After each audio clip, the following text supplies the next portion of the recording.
Bright Duty. Every student matters. Hello students.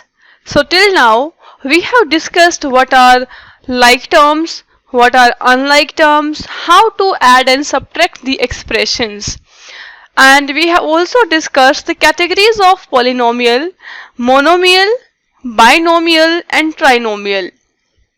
Now we are going to start with multiplication of a monomial or algebraic expressions. So as you can see here, there is a table and you see 1, 2, 3, 4. There are 4 rows, R1, R2, R3 and R4. How many columns do we have? C1, C2, C3, C4, C5, C6, C7, C8, C9. There are 9 columns and there are 4 rows. So total how many dots do we have? 4 into 9. We need to multiply this. Similarly here we have 1, 2, 3, 4, 5. 5 rows and we have 7 columns. So we are multiplying them, we get total number of dots. Now in the similar way, if we have m number of rows, n number of columns, so the total number of dots will be m into n. Now suppose I have a rectangle. Okay, it's having L as the length and B as the breadth. That means it can have any length, any breadth. Now suppose I say length is decreased by 3. So instead of L we will get L minus 3 and breadth is increased by 2. That means breadth will increase by 2. It will become B plus 2. Right? So this is the change in length and breadth. So here if we talk of area of a rectangle, that is length multiplied with breadth.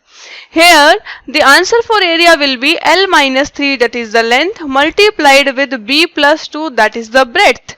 So here what we are doing, we need to multiply the algebraic expression. You know L minus 3, B plus 2, these are algebraic expressions we have discussed in the last lecture. So we are multiplying them, we get the area. So there are real life cases where we need to multiply algebraic expressions. Suppose I have a cube, or I say I have a cuboid, suppose. Okay, suppose we have a cuboid and the dimensions are length, breadth and height. Okay, so the volume will be L into B into H. If I say that volume length is increased by 2, breadth is decreased by 1 and height is increased by 3. So the volume will be L plus 2, B minus 1 and H plus 3. So here we are multiplying the algebraic expressions. Right? So there are cases where we need to multiply and we do the multiplication of algebraic expressions. Right? So I think this idea of multiplication of expressions is clear. Let's move ahead. Here they are asking you, can you think of 2 or more such situations where we need to multiply algebraic expressions? Yes, we can think of 2 or more situations. Suppose I say that the price of, let us say, price of P pens is rupees Q.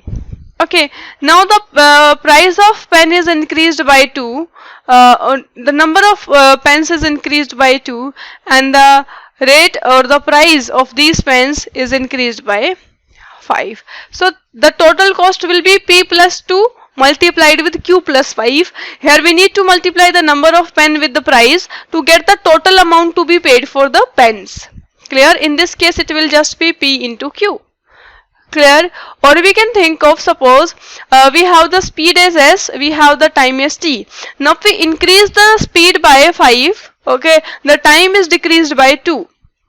So what will be the distance?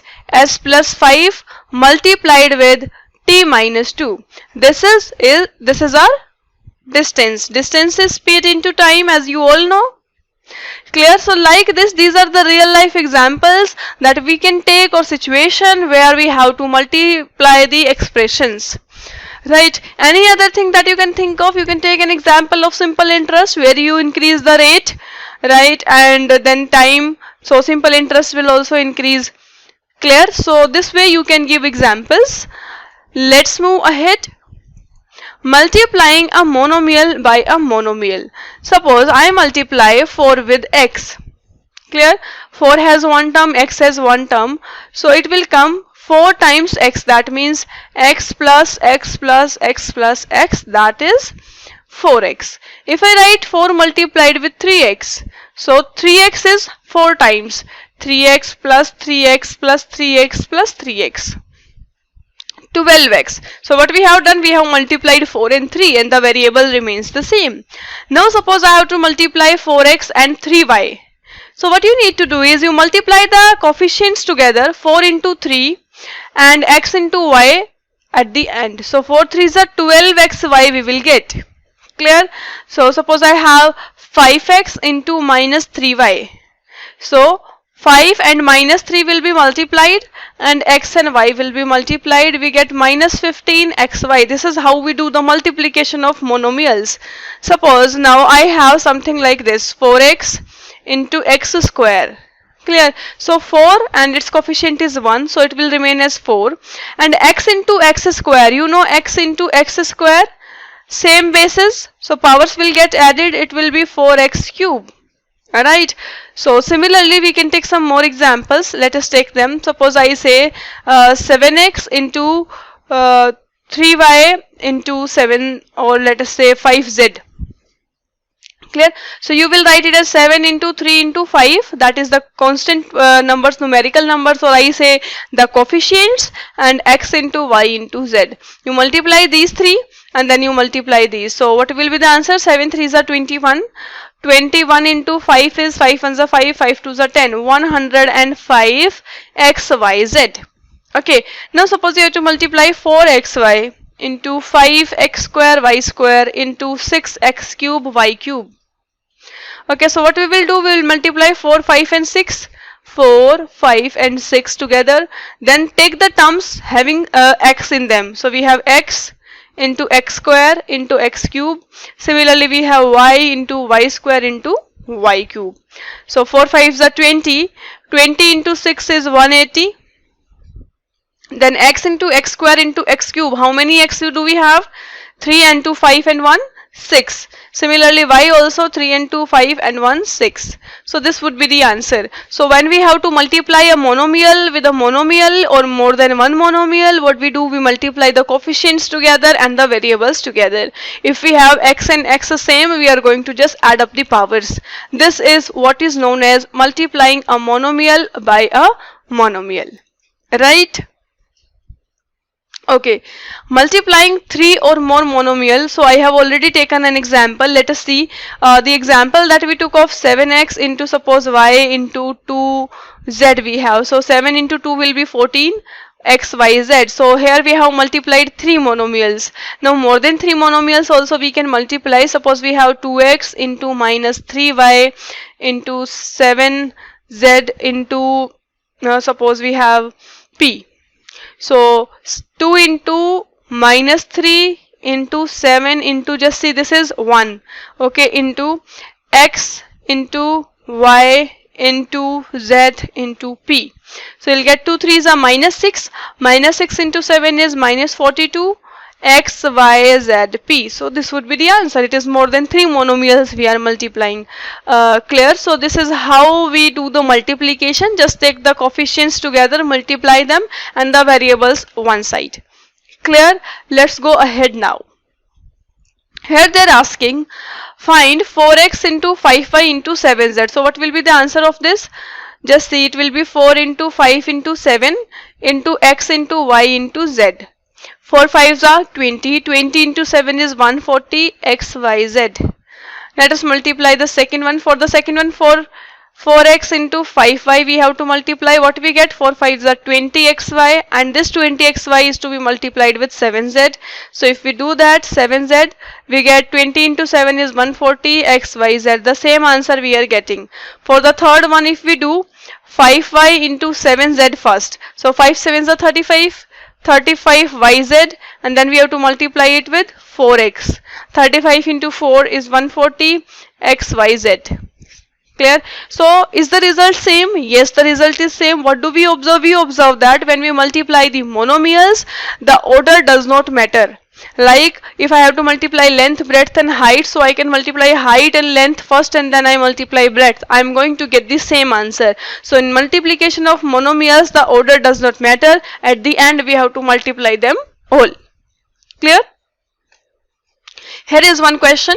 You have to complete the table for area of a rectangle with given length and breadth. So we have been given length, we have been given breadth, and here for our convenience it is already shown as multiplied. 3 5s are 15, so 15xy. Now 9 into 4 is 36. You have to do 9y into 4y square, length into breadth. That will give you the area. So 9 into 4 is 36. Y into y square is y cube. Y to the power 3 it will become. Now 4ab into 5bc. So 4 into 5 gives you 20a. B and b will form b square and c.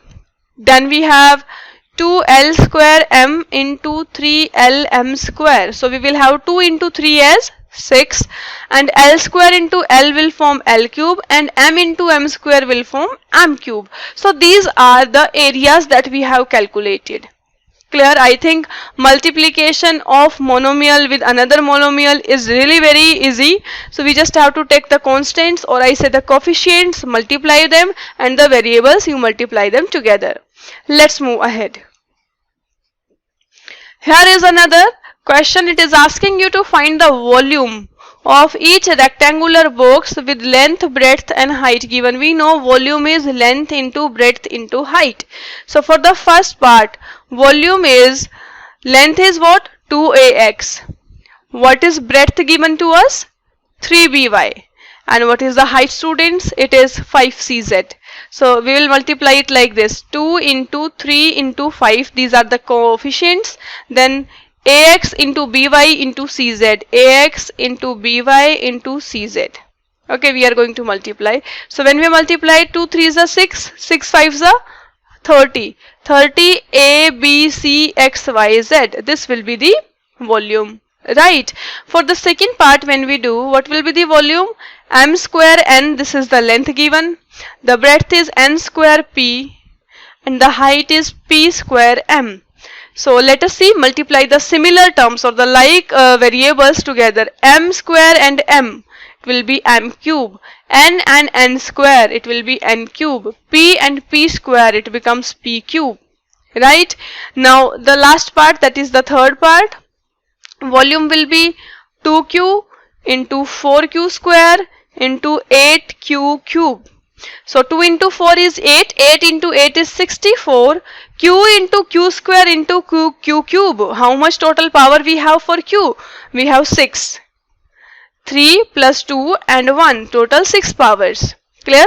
Q will come up 6 times. So this is how we find the volume if we know the length, breadth and height as monomials. Right?